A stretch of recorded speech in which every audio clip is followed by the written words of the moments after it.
কি তারপর বলো কেমন লাগছে? হ্যাঁ, সরকার তো মেনে নিল দেশদ্রোহীদের কথা। বুঝতে পেরেছো?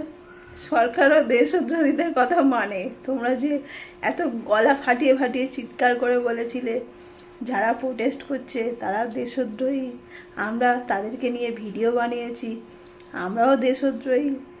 ফাইনালি দেশদ্রোহীদের জয় হলো তো। কেমন লাগছে এখন?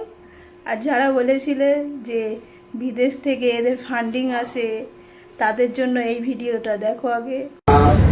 बात आपने उठाई कि फॉरेन फंडिंग वगैरह की बात जो आपने कही, जो प्रदर्शन चल रहा है, तो मैं ये कहना चाहूँगा कि मेरे पास इस मसले पर किसी प्रकार का कोई इन्फॉर्मेशन आपसे साझा करने के लिए नहीं है।